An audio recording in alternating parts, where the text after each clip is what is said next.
검은 머리 팥불이 될 때까지라는 그 약속으로 시작한 부부의 인연. 하지만 수십 년 세월을 함께 산 뒤에 남은 것이 사랑이 아니라 원망과 적막뿐일 때가 있습니다. 자식들 다 키웠으니 이제는 편해질 줄 알았는데 왜 저 사람의 숨소리조차 듣기 싫을까? 괴로워하는 분들이 참 많으십니다. 오늘은 부처님의 지혜를 통해 부부 사이의 업의 인연이 다했을 때 나타나는 5가지 신호와 그 파도를 넘어서는 마음가짐을 전해드리겠습니다. 세월의 풍파를 견뎌온 듯 나이 지긋한 남성이 미간에 맺힌 깊은 의구심을 떨치지 못한 채 조심스레 부처님께 질문을 여쭈었습니다. 세존이시여, 평생을 같이 산 아내입니다. 그런데 요즘은 그 사람의 숨소리조차 듣기 싫습니다. 얼굴만 봐도 가슴이 답답해집니다. 예전에는 그저 무뚝뚝하다고 여겼던 모습이 이제는 왜 이렇게 밉고 낯설게 느껴지는 걸까요? 제가 변한 것입니까? 아니면 우리의 인연이 다한 것입니까?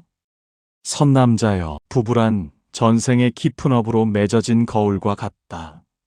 인연의 기운이 충만할 때는 상대의 허물이 자비의 안개에 가려 보이지 않으나 어변, 즉 전생으로부터 이어져 온 인연의 기름이 다하면 그 안개가 걷히느니라. 어느 날부터 그 얼굴이 낯설게 보이고 눈을 마주하는 것조차 마음이 불편해진다면 그것은 상대가 변한 것이 아니라 둘 사이를 이어주던 선한 업의 에너지가 소진된 것이다. 거울에 낀 때를 닦아도 비치는 모습이 흉하다면 그것은 이제 서로가 비추어야 할 공부가 끝났음을 알리는 신호이니라.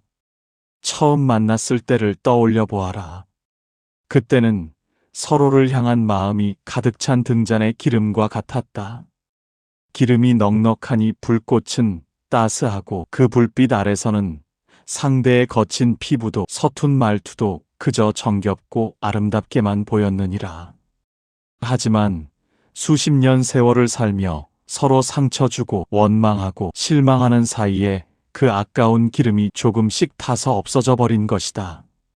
서로가 서로에게 베풀어줄 너그러운 마음과 참아줄 힘이 이제는 바닥이 났다는 뜻이다.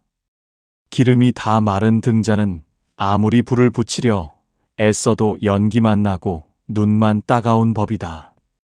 이제는 억지로 불을 켜려 고집하지 마라. 기름 없는 등잔을 붙잡고 울기보다는 그 등잔을 가만히 내려놓고 내 마음의 빈 그릇을 평온으로 채워야 할 때가 왔음을 알아차려라. 부처님 말씀처럼 부부 인연이 다하면 가장 먼저 시각적인 거부감이 옵니다. 상대가 밥 먹는 모습, 걷는 모양새조차 보기 싫어지는 것은 여러분이 나빠서가 아닙니다. 두 사람 사이의 영적인 주파수가 이미 어긋나 더 이상 서로에게 줄 영향력이 남아있지 않다는 명확한 증거입니다. 이것은 당신이 성격이 나빠진 게 아닙니다. 이제 저 사람과 주고받을 공부는 다 끝났으니 더 이상 애쓰지 말고 내 자신을 돌보라는 신호입니다. 억지로 기름도 없는 등잔에 불을 붙이려고 성냥을 긋지 마세요. 그러다 손가락만 대고 마음만 타버립니다. 이제는 그 인연을 놓아주고 당신의 남은 인생을 위해 향기로운 차 한 잔을 올릴 시간입니다. 남자는 갈피를 잡지 못한 눈빛으로 끊어질 듯 가느다란 질문을 다시 이어붙였다. 세존이시여, 또 이제는 대화만 하면 싸웁니다. 별것 아닌 일에도 서로의 가슴에 대못을 박는 말만 골라서 합니다. 예전엔 참고 넘겼는데 이제는 한마디도 지기 싫고 말도 곱게 나가지 않고 목소리만 들어도 심장이 떨립니다. 중생아, 부부의 말은 본래 서로의 상처를 어루만지는 지극한 약이어야 한다. 그러나 인연이 다한 자 사이에는 그 말 속에 흐르던 자비의 샘이 마르고 그 마른 자리에는 분노와 원망이라는 독사가 또아리를 틀게 되느니라. 무슨 말을 해도 오해의 동리로 들리고 상대의 평범한 목소리가 뱀의 소음처럼 뇌를 자극한다면 그것은 너희가 서로에게 가는 길이 이미 만리 밖으로 갈라섰다는 뜻이다. 억지로 대화의 꽃을 피우려 하지 마라. 뿌리가 썩은 마른 나무에 꽃을 피우려다가는 결국 마찰의 불꽃만 일어나 서로의 영혼을 태우는 불길에 휩싸인 집이 될 뿐이니라. 무엇보다 두려운 것은 부부 사이에 생기는 구업, 즉 말로 짓는 죄인이라. 한때 세상에서 가장 귀한 보배라 칭송하던 입술이 이제는 상대를 상처내는 칼날이 되어 전생부터 쌓아온 공덕을 단숨에 베어버리는구나. 입안에 도끼를 품고 사는 자는 상대를 치기 전에 제 마음의 뿌리부터 먼저 찍어내리는 법이다.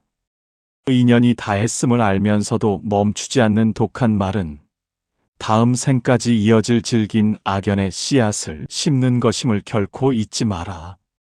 불교 경전인 법구경에는 이런 대목이 나옵니다. 사람은 태어날 때 입안에 날카로운 도끼를 물고 나온다. 어리석은 자는 악한 말을 함으로써 그 도끼로 자신을 찢고 마느니라. 이 말은 단순히 말 조심하라는 뻔한 훈계가 아닙니다. 우리가 누군가를 향해 내뱉는 독한 말은 상대를 베기 전에 이미 내 입안에 품은 도끼로 내 삶의 뿌리를 먼저 찍어내리는 일이라는 뜻입니다. 특히 부부 사이에서는 이 도끼날이 무섭게 갈려나갑니다. 상대의 치부를 너무나 잘 알기에 어디를 찍어야 가장 고통스러울지도 잘 알고 있기 때문입니다. 하지만 기억하십시오. 상대를 쓰러뜨렸다고 생각하는 그 순간 당신이 그간 쌓아온 공덕과 마음의 평온도 함께 잘려나갑니다. 이것이 바로 업의 원리입니다. 내가 뱉은 독설은 상대의 가슴에도 상처를 주지만 그 말을 내뱉는 순간 그 악한 에너지는 내 입과 귀를 거쳐 내 영혼에 가장 먼저 기록됩니다.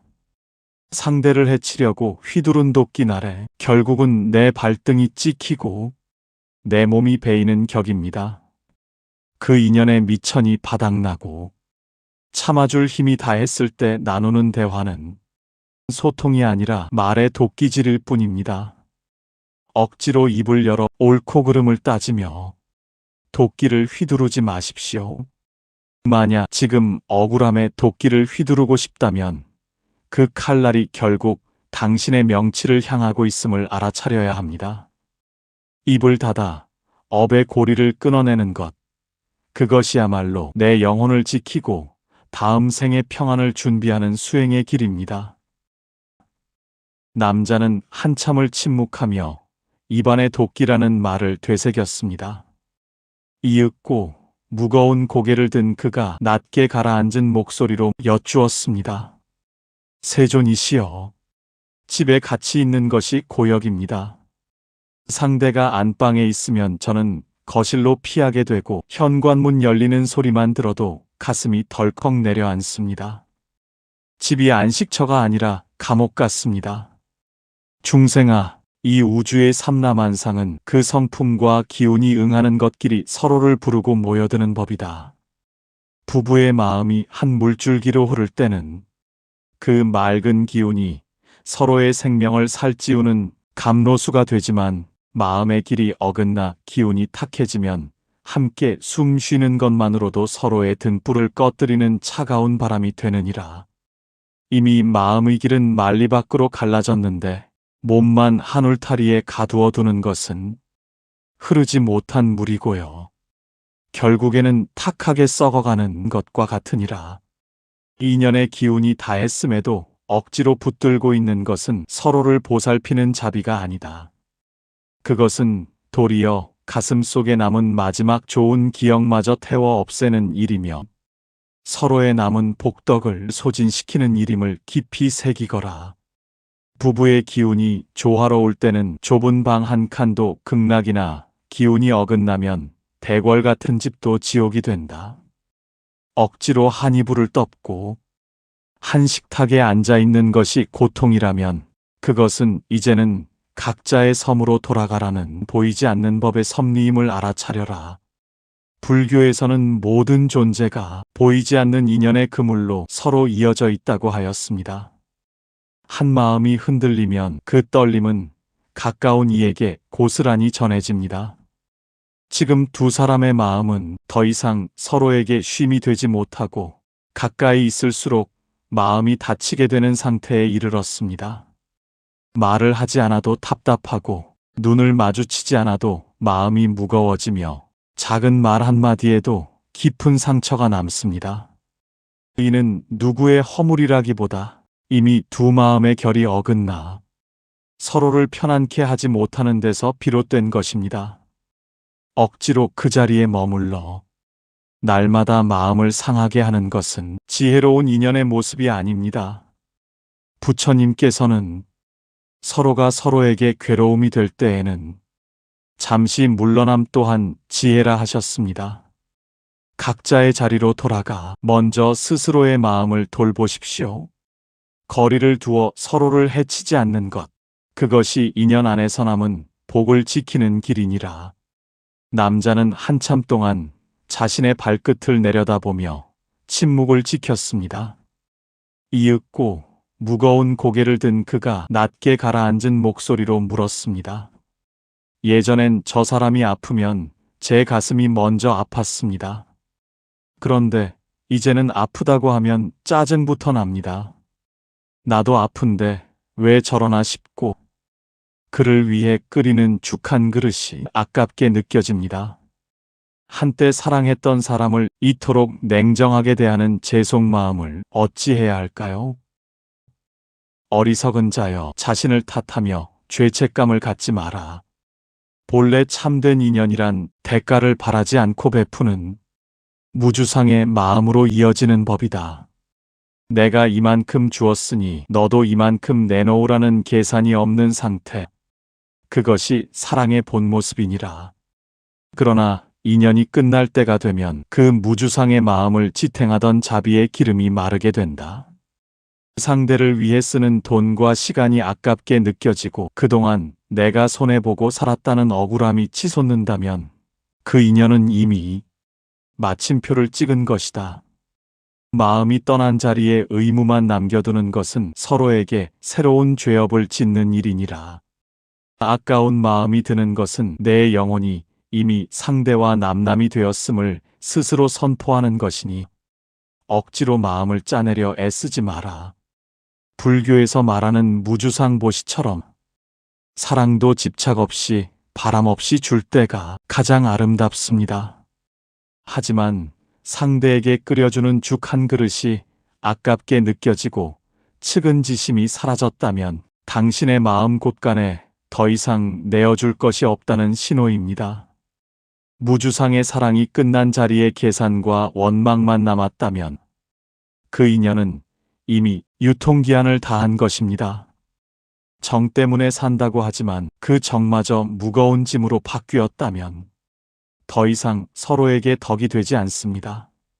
이제 그 마음을 인정하고 각자의 평온을 준비하는 것이 서로의 남은 복덕을 지키는 가장 지혜로운 선택일 것입니다. 그가 마지막으로 고개를 들어 부처님께 여쭈었습니다. 세존이시여, 이제는 알겠습니다. 하지만 수십 년 세월이 억울하고 앞날이 막막합니다. 이 이별 앞에서 저는 어떤 마음을 가져야 합니까? 인연의 강을 건너는 자여, 다음 세 가지를 마음에 새겨라. 첫째, 방아착하라. 이미 썩은 새끼줄이 된 인연을 붙잡고 절벽을 오르려 하지 마라.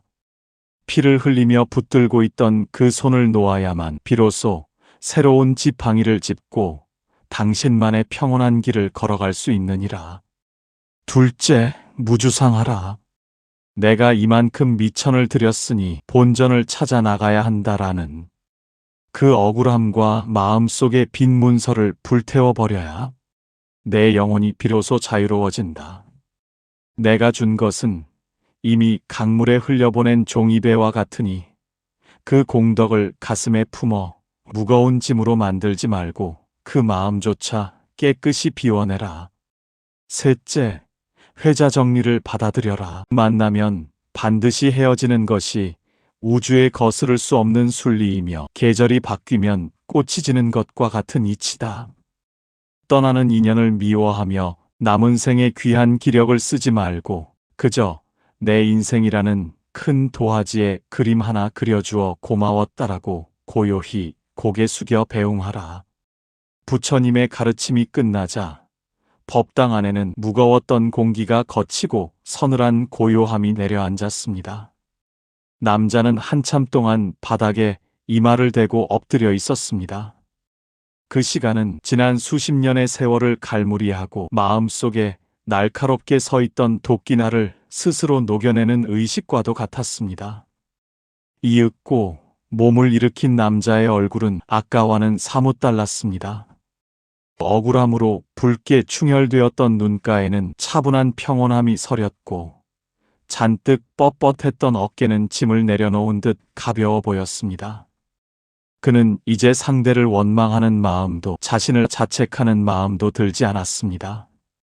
그저 우리 둘 다 참 애썼다는 깊은 연민만이 잔잔한 파도처럼 밀려올 뿐이었습니다. 남자는 부처님을 향해 마지막으로 정성껏 삼배를 올렸습니다. 그리고 법당 문을 열고 밖으로 한 걸음 내디뎠습니다. 산사의 차가운 저녁 공기가 폐부 깊숙이 들어왔지만 신기하게도 가슴은 따뜻했습니다. 여러분, 인연을 정리하는 것은 상대를 버리는 일이 아닙니다. 그것은 서로가 더 이상 죄업을 짓지 않도록 멈춰 세우는 큰 자비입니다. 상대를 미워하는 마음이 조금이라도 남아있다면 아직 떠날 때가 아닙니다. 그 미움이 당신의 발목을 잡아 또 다른 악연의 굴레를 만들 것이기 때문입니다. 내 마음의 도끼를 먼저 내려놓고 상대를 있는 그대로 인정해 보려는 마지막 노력을 다해 보십시오. 그렇게 최선을 다해 마음을 닦았음에도 불구하고 홀로 서는 것이 서로의 평온을 위한 길이라는 확신이 든다면 그때는 미련 없이 각자의 섬으로 돌아가십시오. 당신도 그간 참 고생 많았소. 나 또한 참으로 애썼소. 이제 우리 각자의 길에서 진정한 평온을 찾읍시다. 이 담백한 작별 인사가 여러분의 남은 생을 극락으로 안내하는 이정표가 될 것입니다. 후회 없이 사랑하고 미련 없이 갈무리하십시오. 그것이 당신의 고귀한 삶에 대한 마지막 책임입니다. 오늘 이 이야기가 지친 마음의 짐을 내려놓는데 작은 등불이 되셨나요? 이 이야기가 마음에 닿으셨다면 구독과 좋아요로 따뜻한 마음을 나누어 주십시오. 여러분의 작은 정성이 법문을 전하는 이 길에 귀한 인연이 되어 세상을 더 밝게 비출 것입니다. 채널 붓다의 등불은 부처님의 깊은 가르침을 우리네 고단한 삶 속에서 가장 쉽고 따스하게 이해할 수 있도록 정성을 다해 전해드리겠습니다. 여러분의 남은 생이 평온과 자비로 가득하시길 두 손 모아 기도합니다. 감사합니다.